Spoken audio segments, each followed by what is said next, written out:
Well, let's begin.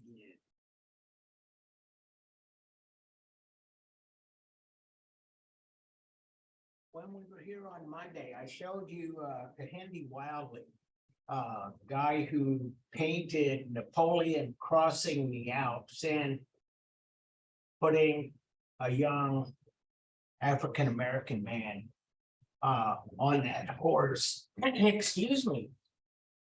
And kind of making a statement about where African Americans fit in art history and in history as well. And we saw, I showed you Yinka Shoneberry, the diary of a Victorian dandy, where he puts Africans into Victorian upper class situations. So I brought this in here. Let me see who else came in. Mackenzie, okay. I have to turn off my phone because I'm afraid it'll ring. You know what I mean? It does that. They always seem to find me in class. But anyway, I wanted, and I showed you Kerry James Marshall. I wanted to show you this guy here too. And I can get that to move down out of the way. Come on. There we go. Robert Colescott from the 80s and 90s. And I have kind of a soft spot for Robert Colescott because I knew his brother. His brother is Warrington Colescott, and he is a professor of printmaking at the University of Wisconsin, where I went to graduate school. So Robert became a painter. Warrington did printmaking. Both are outstanding, well-recognized artists. But what happens here, and I even got more coming in. Emma, okay. He does some of the same kind of stuff, but he does it in a much more satirical way, much more like a parody and stuff. And he really brings into his pictures a lot of these stereotypes about African-American people. And so that's kind of what's going on here. The death of a poet, famous last words. And here we got people taking pictures, people taking notes, grieving, woman. And then you got all these other things going on, like this guy here with a cigarette in his mouth, and they're fighting. This guy's got a pistol, got some card playing going on here, got all kinds of stuff happening. Just saying. And beauty is in the eye of the beholder. And what he's doing here, we never looked at this actually. This is a Matisse, and it's a very famous Matisse, and it's called The Dance. And here we got an African man as the painter, and obviously this is a model. And so somebody did, I had it written down here. Was that you, Emma? Emma online that did the potato eaters?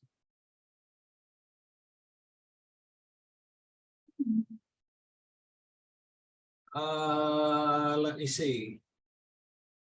Yes. Okay. Excellent. That's what I thought. I've been reading your comments too. I'll talk a little bit more about that. Eat them taters. So this is right out of Van Gogh, and it's really about negative stereotypes about Africans.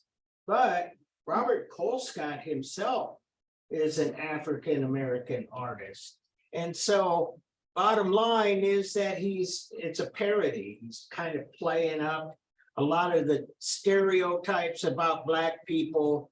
And again, like Kerry James Marshall paints most of these figures as in black, when we know that nobody in the whole world actually has black skin. But anyway, eat them taters. Here's another one. George Washington Carver crossing the Delaware, page from an American history textbook, 1975. And so we got here George Washington Carver, famous botanical genius. And we got these other guys here, minstrel player, negative stereotype guy drinking whiskey out of a jug, fisherman. Anyway. Reason I'd like this is La Demoiselles of Alabama, much like Picasso's Demoiselles of Avignon. And so anyway, you take a look at the time here in the 80s, it is when there was a lot of progress being made, not only in art and in art history, but there was progress being made all across the board. And we collectively, as a culture, recognized that there were a lot of peoples in America, in the Western world, whose histories were not recorded or even paid attention to. And we're still fighting some of those same battles. Politically, they're talking about doing away with critical race theory, say, in school curricula. We're talking about banned books again. And a lot of those have everything to do with the experiences of the minority groups, the others. But at this point, at least at this point, there was a lot of effort being made to kind of correct that. And so Colescott kind of is always a tongue-in-cheek. He's kind of a prankster. He does parody, to be sure. And kind of it's a parody of trying to write Africans into Western art history. Africans have their own very extensive, very deep histories in art making, but the way to do that is not to try to fit them into the Western art history construct. And so that's really, that's really what a lot of this stuff is about. Knowledge of the past is key to the future, Saint Sebastian. And I'm not sure, did we see any Saint Sebastians? I think there is one in the textbook. I'm not sure if we covered it. But Saint Sebastian, early Christian martyr, tied up to a tree, shot through with arrows. And in this case, we got biracial, Caucasian, African, and Sebastian being biracial. Just say it. Grandma and the Frenchman, identity crisis, and that's it. Colescott was very very popular, very important in its day, and it was kind of cool to go to graduate school with at least somebody who was. Now I gotta find my share screen.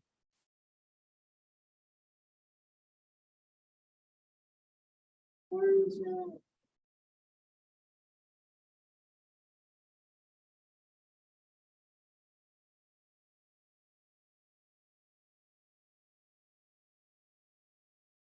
I knew I'd have a problem with this.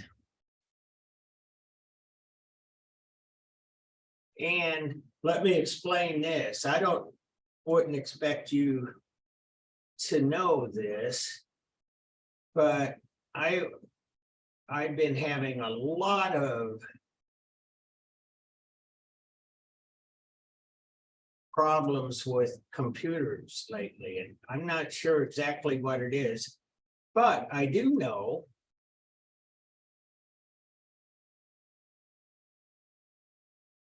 this is part 3. I want part 2. Oh, well.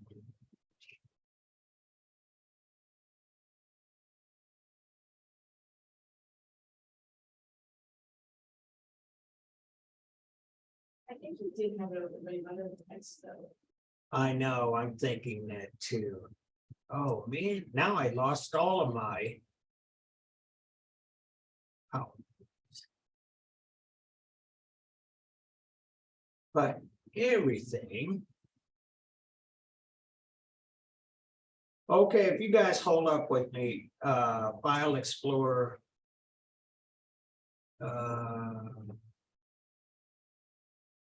See, I don't think.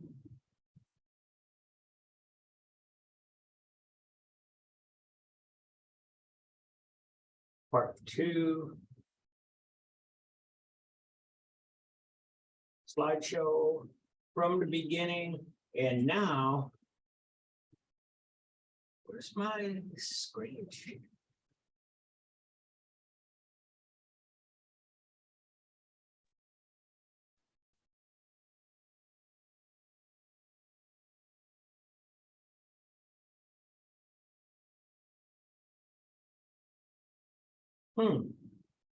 I guess I'm just gonna have to ask these guys at home.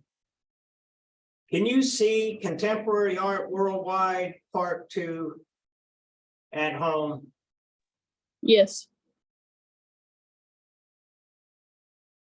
Yes, yes. Thank you. Thank you. It's this whole thing is.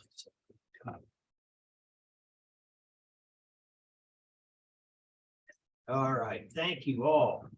So. Anyway, some of this stuff I talked to you about already. Some of it not. Jenny Seville, branding. She does these paintings, mostly of nude women, but dare I say, not those ideal women that had been the subject of paintings for centuries. And so this is in 92, so it's like 30 years ago. But it's kind of right at the beginning when we started to get in touch with body shaming, if you will. And so we got this portrait of this woman, and it's got even actually carved right into the paint, support, something about hate here. Let's see if I can zoom in on some of this. Decorative. Oh, delicate, that's what it was. So anyway, it's all about body shaming, and it's really kind of out of the feminist movement to say, hey, look, we're not all models. We're people. And we come in all different sizes and all different shapes. And so anyway, one of the other things about Jenny Seville, when she kind of came up and became, I use the word popular, but when she started appearing in some of the journals and things, one of the things about how she painted was the color. And it's almost as though she had painted these nudes and then painted them as though they had white paint on top of their skin, which was really quite incredible. And so anyway, we have a lot of activism here. I'm showing you about Robert Colescott, African-American activist, Guerrilla Girls, feminist activist, the advantages of being a woman artist. And see, this is an offset print. This was actually a poster. And that's kind of one of the media that the Guerrilla Girls used. And posters, billboards, and performance art. The Guerrilla Girls, and they dressed up like gorillas, the other kind of gorilla, like the great ape. But this spelling of gorilla is warrior or insurgent, like guerrilla warfare. Say, working without the pressure of success, not having to be in shows with men, having an escape from the art world into your 4 freelance jobs. That was always a big thing. Even when I was in school, maybe some of you artists hear that occasionally from people who don't know. What is the first thing they teach you in art school? Would you like to supersize that? Just say it. Cap, decap, whatever. And knowing your career might pick up after you're 80. And that's that other thing that we were talking about in here the other day, that mythology of artists don't get recognized, at least until they're very old or they pass away. Being reassured that whatever kind of art you make, it will be labeled feminine. And believe it or not, that was a very legitimate point back then. We were so gender segregated that we would talk about women artists as opposed to artists who were men. Now, hopefully we're over that, but this is where a lot of that stuff comes from. And so anyway, these are posters, a public service message from the Guerrilla Girls, the conscience of the art world. And this is a poster of what was a billboard that was put up in New York City. Do women have to be naked to get into the Metropolitan Museum? There's the costume. This figure is right out of neoclassical, early 19th century, grand odalisque, which is where this painting actually is. You have to be naked to get into the Met, and that is the mask that they wore during their performances. Less than 5% of the artists in the modern art sections are women, but 85% of the nudes are female. Another public service announcement. But they were just calling it out. They were activists. This was activism 1985-ish, you know. I want to point to this too.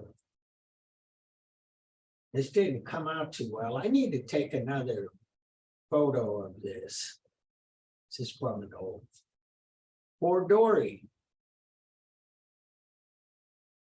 Stay true to who you are the Gorilla Girls, Rosie and oh, I can't remember her name. So two of the Gorilla Girls, I got this poster, they signed it for me. As a matter of fact, they came, we had them come to Truman State University. And this is them in costume. And anyway, that was another one of those things. I was gallery director, like when we had visiting artists. I got to go pick them up from the airport, even if it was in Kansas City. So anyway, I got to know these guys, and they try to keep their identities a secret, because some of the stuff that they did, especially in protesting art gallery openings and things like that, they didn't want to be identified.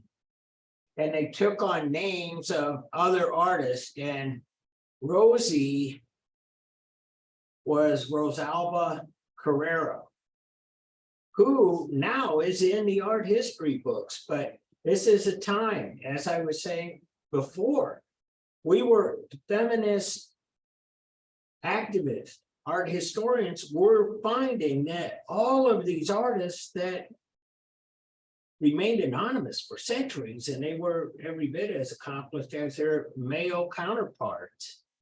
And so anyway, there they are. And here we go. Robert Mapplethorpe. He was the center of a big controversy in the early 1990s. And he was a photographer, and he was asserting gayness into this public arena that we collectively call art. And so here he is, and he's kind of doing a little gender bending here. He's got himself kind of made up. This is a self-portrait. He, by the way, created beautiful photos. I mean, just if you ever had a chance to see them in person, you'd say these are like technically perfect. But here he is, a self-portrait. And he was at the middle of a controversy in the early 1990s because he had, and he died of AIDS, by the way, took a lot of our artists out of, you know, it was terrible, the pandemic. But at any rate, there was a big controversy about Robert Mapplethorpe, and it was just after he had passed away. They had a show of his work at the Corcoran Gallery in Washington, D.C., not far from the U.S. Capitol. And it was homoerotic photos. And as you might guess, there were a lot of people that objected to this, and it was really quite a fiasco.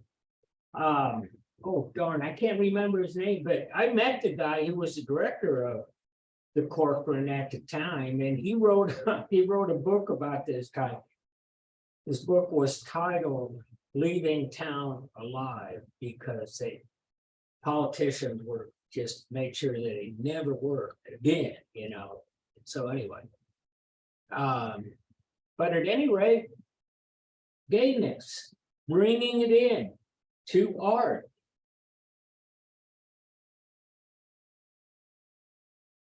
And then there are a lot of people I would just, this is somebody I like. When I put my hands on your body, when I put my hands on your body, your flesh, I feel the history of that body, not just the beginning of its forming in that distant lake, but all the way beyond its ending. I feel the warmth and stuff. So anyway, bottom line, he's got a poem. On the one hand, it's about erotic love, and he has this photo of human remains, obviously dug up from an ancient time. And some of these, as you can see, these people were buried together. And so anyway, what we're really talking about, a lot of ideas. Shazia Sikander, perilous order. And this is why we start to see a lot of artists from around the world really beginning to participate in this grand idea of art. And so all these examples are mostly from American collections, but bottom line, bringing in other culture. And so this looks like traditional, maybe Middle Eastern, maybe Arabic, maybe South Asian cultures, but putting together, making their mark. Shirin Nishat, allegiance and wakefulness. The Israel Museum in Jerusalem. And here we have the writing on the feet, tattoos, and a rifle.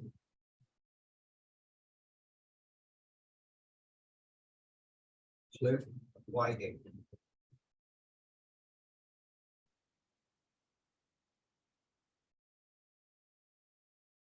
And so check this out, oil on wood and fiberboard. So what this is almost like it's somewhat of a low relief work. All of these shapes are cut out and painted and assembled. But what's the cultural background here? Maori, native New Zealanders. I showed you Jane Quick to see Smith bringing in Native American, but see, we're going global. That's what happens in the 80s. Edward Bertsinski, densified scrap metal, and it's a print. There were a lot of artists starting to do work like this.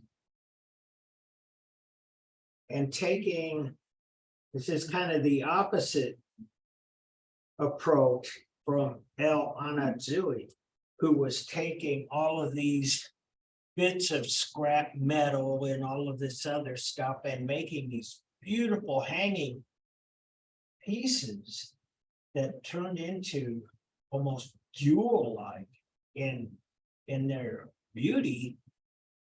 This is outside a trash compactor. Densified scrap metal. Environmentalists are starting to wake up and put their ideas into the art world. And so Krzysztof Wojciechowski, I can't never could say his name, Polish. The homeless projection, outdoor slide projection at the Civil War Soldiers and Sailors Monument in Boston. When you take a look at this, this is really kind of a very interesting thing. This is the stuff of the homeless. Shopping cart, plastic bags, say collecting beer cans for, that used to be a big thing too. You could get money for aluminum cans. And so anyway, this is the memorial. And he's got this homeless guy with his cup of soup or coffee and a projection. this is but one of his projections, and this is probably one of the more tame examples. For instance, he went to the AT&T building, big skyscraper, New York City, and put this much of a hand projected right there. So it looks like a pledge of allegiance or some kind of loyalty thing. Boom. And a statement about the power of corporate America. This was when South Africa was still under an apartheid government. And he went to the South African embassy and projected a swastika, a Nazi swastika on the South African embassy. And you know what that's all about. Bottom line, politics, artists making a statement and pointing out some things about waste, about underappreciated cultures, about eternal war in the Middle East, other cultures, etc., gayness, so on. So Sandow birth, death of Manuel. Copland del Rio Gallery, Culver City. You guys know where Culver City is? Southern California. And this was about gang warfare. East LA. It's still an issue, but here's this guy, Manuel, and he's riding in his, I can tell by the shape of the wind windows that this is a Chevy. I think it's probably a 63, but you see he's shot to death. Gang violence, got his do-rag, bullet holes, and likening that to this piece, if I can get this to go down.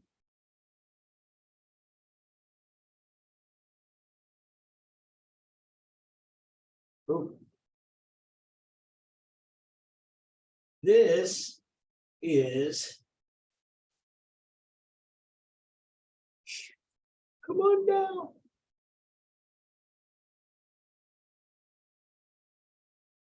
How about if I move it up? There we go. This was the original done by Jacques-Louis David. Izzy did both of the Horatii. This was another protest piece, and this guy, the death of Marat, he was killed in the French Revolution. And so anyway, you see, taking art history and reframing it within the terms of art history, explain with examples how many contemporary artists use art in differing ways to address pressing and social and political issues. And that's been the theme here. Martha Rossler, Gladiators, 2004. And what you have here, the first Iraq War. That's some American soldiers. And how can you tell they're American? Right there. That's the big red one, the 1st Infantry Division. Just saying, I was in the Army, I know this.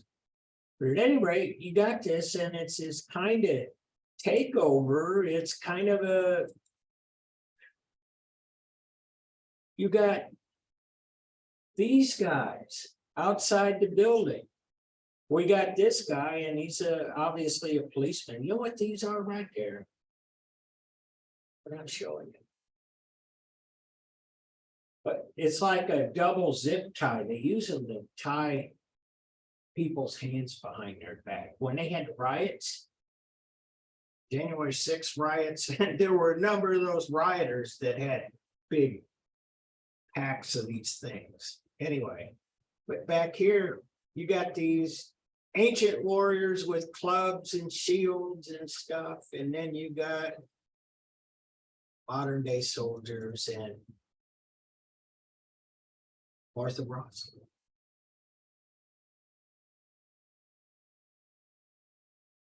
Fernando Botero, Abu Ghraib. See, and you guys are so young. Anybody know what Abu Ghraib was? It's not anymore. It was in that first Iraq war. It was actually the second Iraq war, the one that happened under George Bush after 9/11. They went into Iraq, Americans, coalition, soldiers from a lot of places around the world, but they had this little place. It was a prison under Saddam Hussein, and the Americans took it over and they used it for their own purposes. And it was a house of horrors. Word got out, pictures got out, and it was a scandal. This is where they had pictures of torture. And there was a big controversy at the time about what was authorized as torture. They talked about waterboarding and different kinds of things. But Abu Ghraib was really, it was a house of horrors, and it was run by the Americans. I'm ashamed to say. But at any rate, that's really what this is. And Botero, he's got a kind of a style. He does typically human subjects, and he does them typically as being hefty, big, large people. And so anyway, but Abu Ghraib, Leon Gallo, Mercenaries, number 4.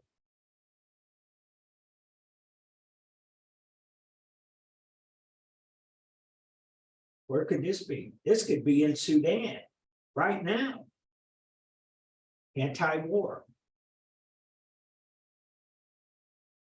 Homage to Steve Biko, 1992. My guys know Stephen Biko. Boy, and I have to talk about all of this just disgusting stuff. But at any rate, Stephen Biko was a martyr. He was a protester against apartheid in South Africa, and they arrested him, tortured him, and he died in prison. And like the atrocities at Abu Ghraib, the story of Stephen Biko actually surfaced through journalists. All right, just checking. And so anyway, that's what this is about, Stephen Biko. Hantaki, Metro, Mobile 10.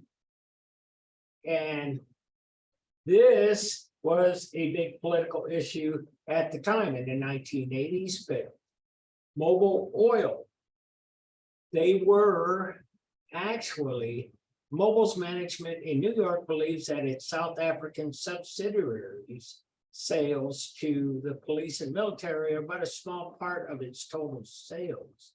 The total denial of supplies to the police and military forces of a host country is hardly consistent with the image of a responsible citizenship in that country and ancient treasures of Nigeria grant from Mobil Oil. And if you know anything about petroleum, you know that Nigeria is really wealthy in oil resources.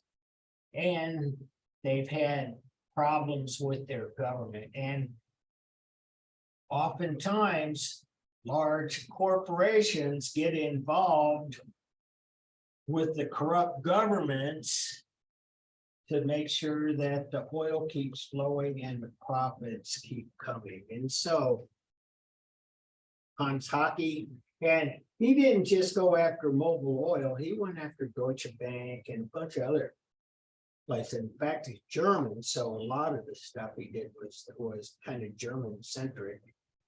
Race and identity.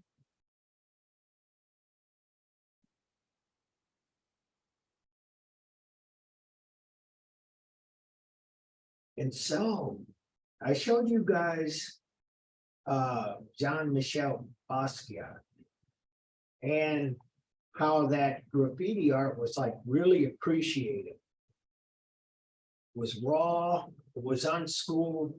Nobody taught Basquiat how to make those images. They came truly from his imagination and his creativity. And what happens after that is that artists and art critics and museums, they start looking at what they termed at the time outsider art.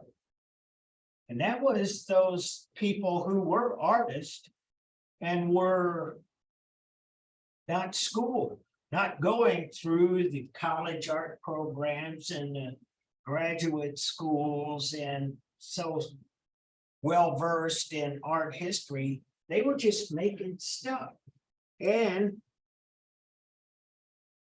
exhibited a great deal of creativity.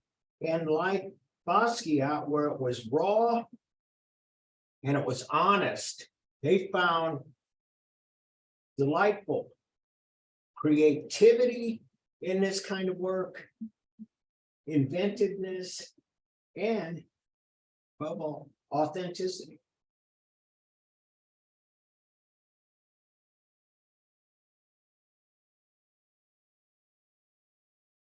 Prigo Piola, excuse me, La Tella, National Museum of African Art. So what's this all about? This is actually kind of quaint too, in its own way. Why is it quaint? Because we have the internet now, but back 35 years ago, we didn't have that.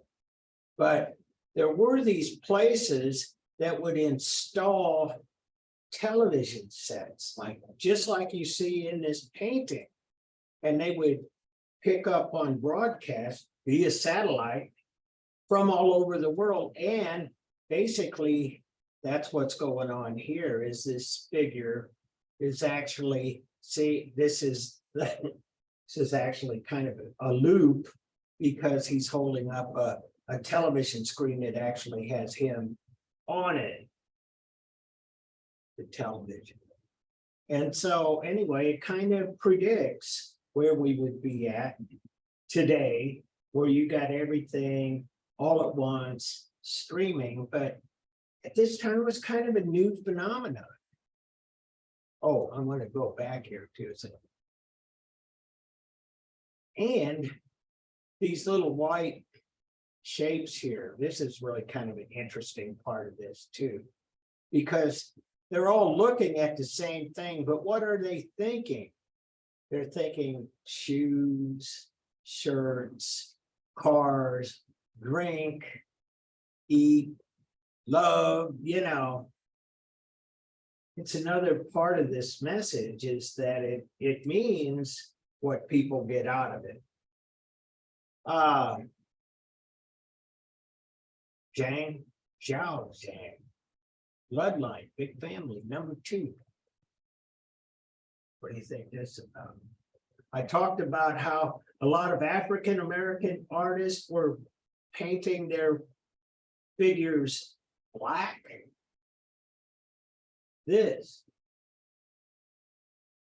We don't use this term anymore because it's pretty much disgusting, but we used to talk about Asians as being the yellow skinned. That was the thing, Chinese, Koreans, Japanese, yellow, Vietnamese. And in the same way that to call it Native Americans, the red man, the yellow man, the white man, the black man. So anyway. And so anyway, that's kind of what's going on here. It's about this couple, they have a bloodline, big family. And by the way, this is when they had the one-child policy in China. And I was a beneficiary of the one-child policy then too, because I adopted my daughter from China. And she was born in 1995, and we got her in 97. But at any rate, it's about the stereotypes. It's about how you fit in and what the rest of the world thinks of you. And in this case, it's really about that a lot of things about being Asian. Kiki Smith. This is kind of hard to look at, but she was a daughter of a minimalist sculptor named Tony Smith. And so she grew up kind of knowing all about right in the middle of the art scene in America. And these are microcrystalline wax figures. And she's hanging them up on these metal stands. And they seem to be lifeless, but it's really about bodily functions too and stuff. It's the milk coming out of the breast and urine and semen and blood and stuff. And it's kind of more about bringing us back around to our own biological frailties. Whereas before this time, and almost every time, you saw humans portrayed in art history, they seem together, solid, ideal. And this is like a little bit of truthfulness as opposed to that. And I might add that a lot of these people that I'm showing you, I'll show you some more here in a minute, but there was a big issue in the 90s, in the 80s, was how we experienced art history, how we learned about art history. We knew that a lot of groups were excluded, and there were a lot of issues that people just didn't touch, especially in polite company.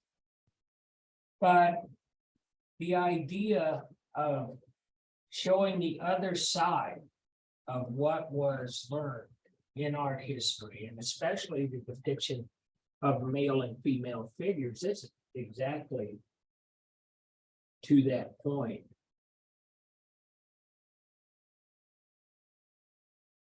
You guys ever seen these figures? Good, because this is like,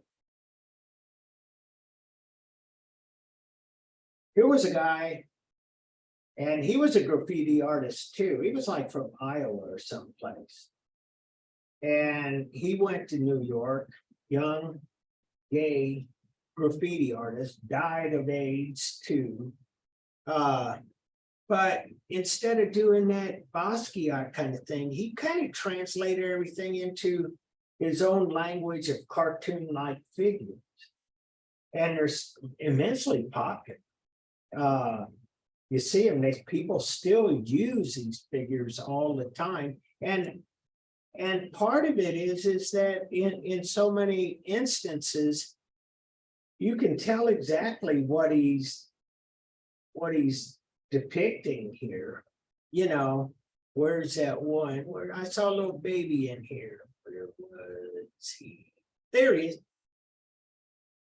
Babies, monkeys, you know, dancers, TV head, mother and child. But it's all done in this idiosyncratic cartoon language, and it became very popular. And this is a place, San Antonio, Pisa, Italy, that they commissioned him to do this. And you can see there's plexiglass here at eye level, and they don't want anybody putting their own graffiti on Keith Haring's graffiti. But he was a guy who invented this language, and he was very deliberate in how he wanted to get exposed. Basquiat was really, he went right to Andy Warhol and said, hey, look, this is what I do. Haring went down in the subways of New York City late at night, and he would paint these kind of figures all over the place. And people would say, well, where did that come from? I remember reading an account by Keith Haring, and he was talking about going down in the subway with his little box of paint and brushes and his Sony Walkman. And some guy robbed him of the Sony Walkman. They just say it. But that's how we rolled back then, and we liked it. Cassette tapes, a Walkman, But at any rate, Keith Haring.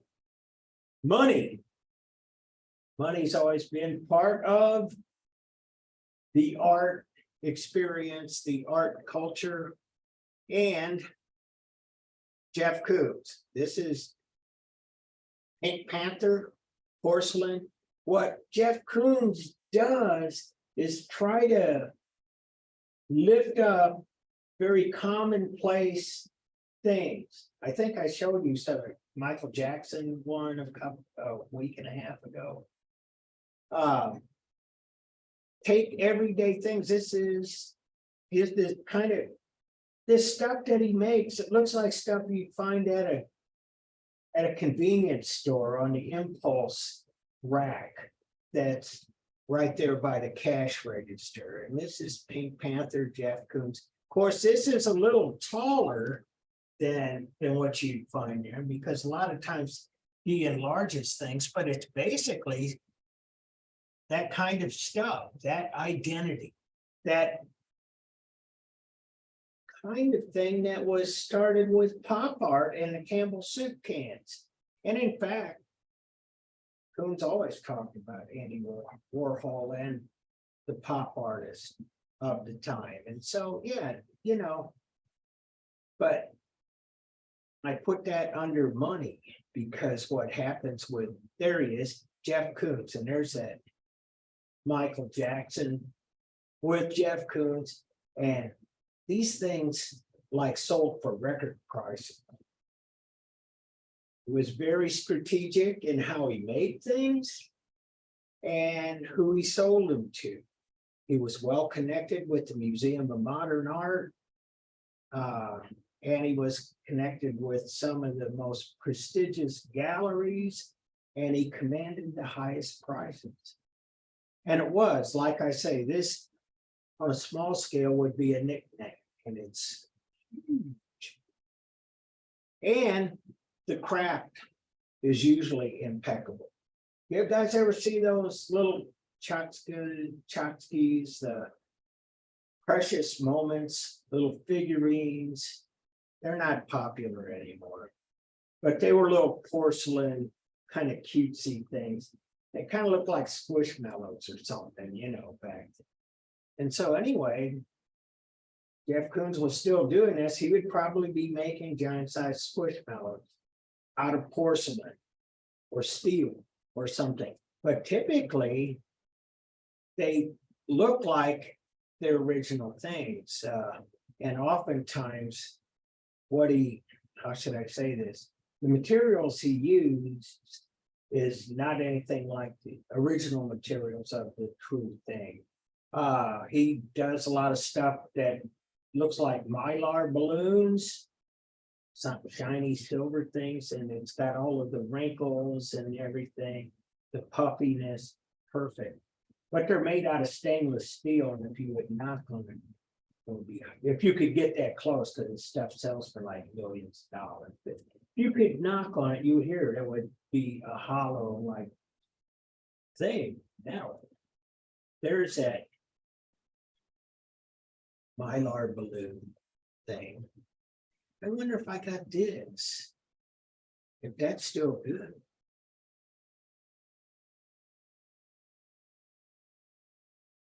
Oh, not currently available.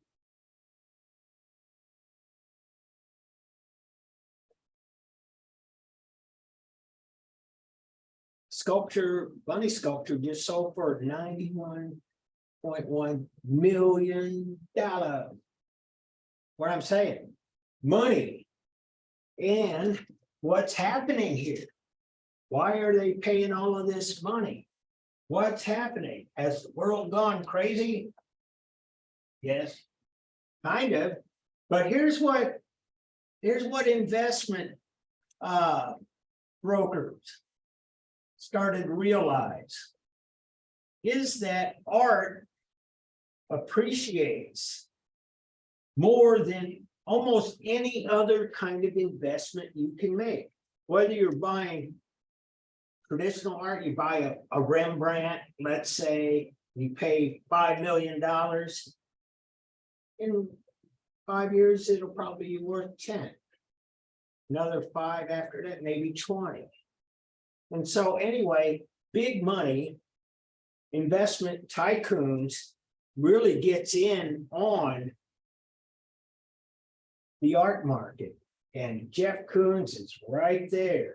And so the art world is untethered from reality. But I would bet that this sculpture would go for twice that today. Aha, I wanted to show you Ai Weiwei.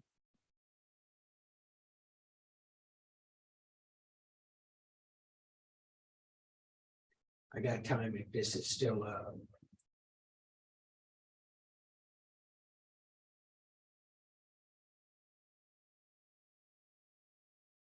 another guy. Look, he's always in. These are all of the different areas that he is associated with: installation, capitalist realism, performance art, and conceptual art. And let's see if I can get a good picture. This is history. But there is surveillance camera. He's Chinese, and he's typically in trouble with the Chinese government. And this is it.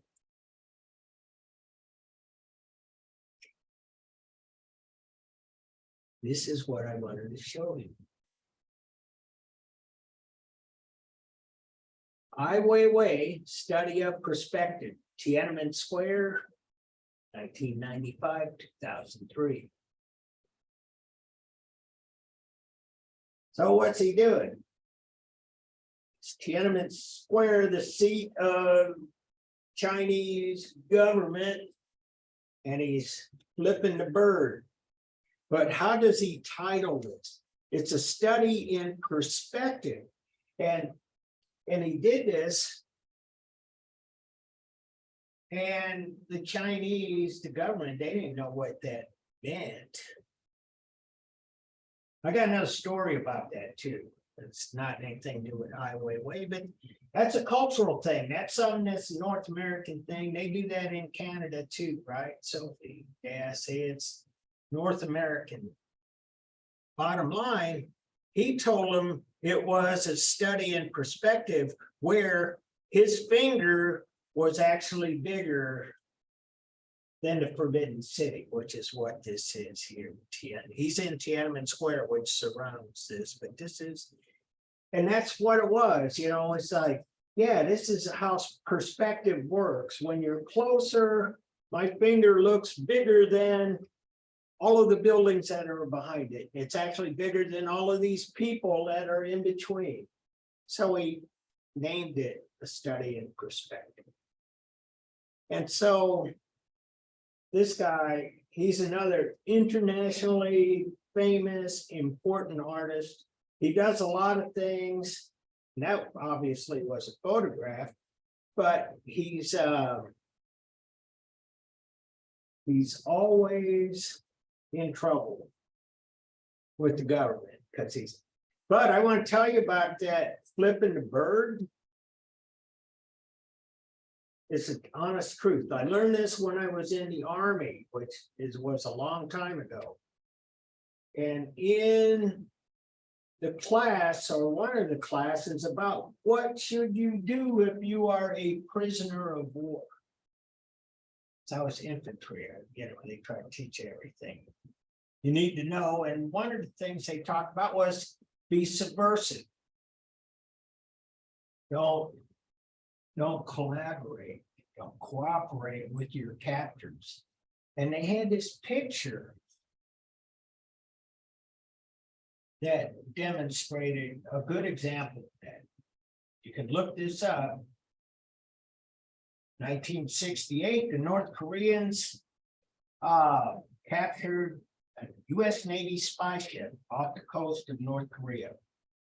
He sent their warships out there, captured the crew. It's called a USS Pueblo, which is the name of the Navy ship that was in fact a spy ship. And they captured all of these sailors, and the North Koreans wanted to have an event where they showed the world that these American sailors, prisoners, were not being mistreated. And they put them up there for a group photo. And they all did something like this. Took the photo and they were about ready to release it to the world press, the news sources around the world. Somebody knows, what is that? Why are you guys all doing this? They said, oh, that's the Hawaiian symbol for good luck. They bought it. That picture went around the world, and the rest of the world knew that they were not happy prisoners. So anyway. Wait. Anyway, I'm gonna see if I can get this too. Bansky, contemporary British street artist and activist, who despite his international fame has maintained an anonymous identity. Whoa. And there are some people that would quibble with the gender term of his, because we don't know. This person is anonymous. And so he does all of these different things around the world in public spaces, and nobody knows the identity of this artist. And she had become all kinds of important. And so, yeah, these are all examples, but I want to see if I can show you one of the latest examples of Bansky.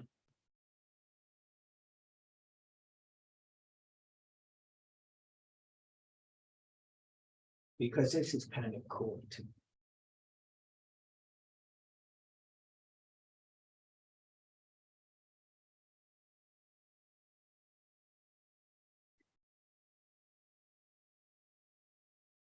Bansky.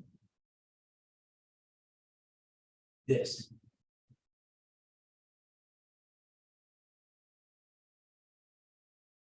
I just showed you Jeff Koons and the art market and making a lot of money. Bansky is the total opposite. Street artist, anonymous, does these works and does all different kinds of things. Let me show you this. I think this is probably the.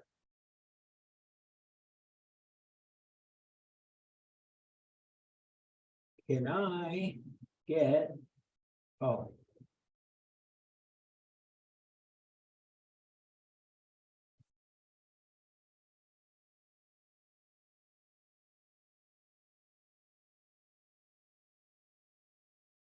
Why is there no volume?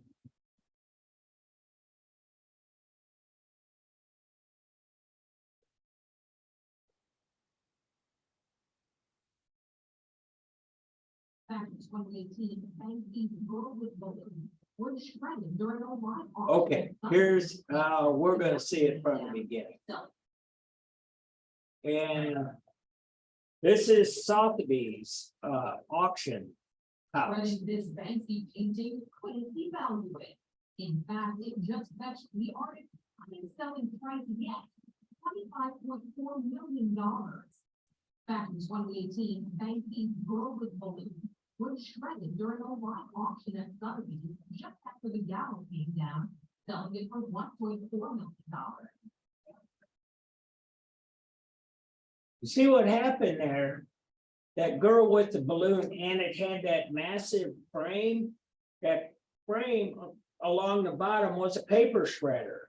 And soon as it was sold, somebody activated that paper shredder and you saw it.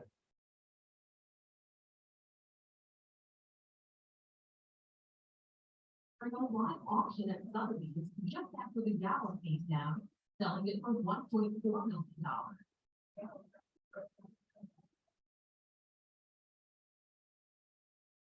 It was a stunt years in the making as the anonymous artist built a shredder into the frame and waited for the perfect time to activate it. After that, the painting was renamed What Is in the Bin, and it was sent on a world tour so Banksy fans could get a glimpse at it for themselves. When Sotheby's announced it was hitting the auction block again this year, they estimated it would sell for up to $8.3 million. It ended up going for 3 times that amount. When will the art world learn? Never underestimate Banksy. For Inside Edition Digital, I'm Marilyn Savant. Okay, I wanted to kind of point out a couple of other things. So that's what I was talking about. So for 1.4 and 2 years later, 25. Wanted to show you this too. See that painting? Jenny Seville. I just showed you her. Nude women, real. So there was another story about Banksy too. That I don't have any photographs or any video showing. We believe Banksy was out there set up a table in New York City and sold some drawings. Had him out here looking like a starving artist. Said, I need to sell my work. If you would buy it, I'd really appreciate it. And most people didn't pay any attention, but there were a couple of actually pretty kind people that gave some money, not a whole lot, like $50 or something. Only to find out that that was Banksy at that table. That was Banksy artwork, and it's worth millions of dollars. So anyway,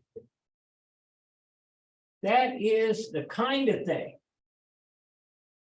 There's a lot more going on, and we'll talk about that on Monday.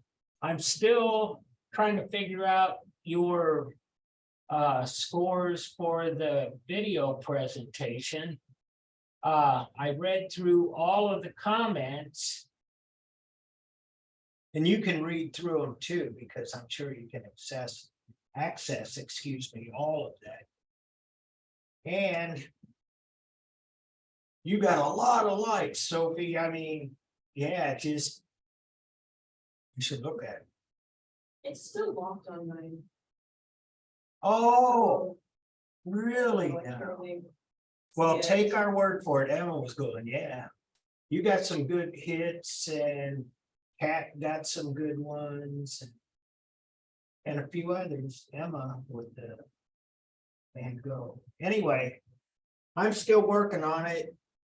And it's time to go. I'll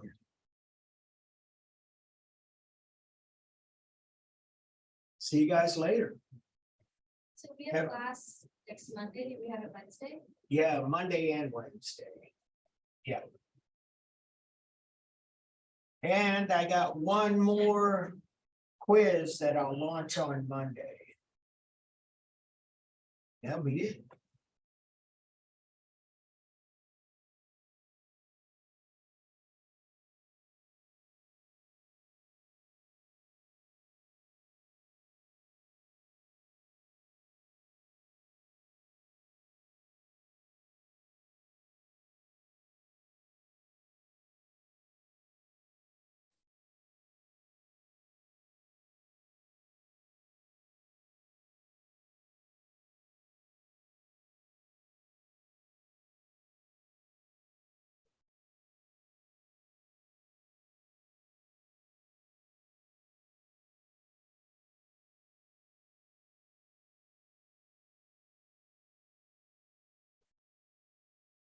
Well, I hope you can unlock all that stuff. Yeah, I've been having problems too. That's all of the stuff I had today. I had to bring in on a flash drive because I couldn't get it on Canvas. It wouldn't take it, so.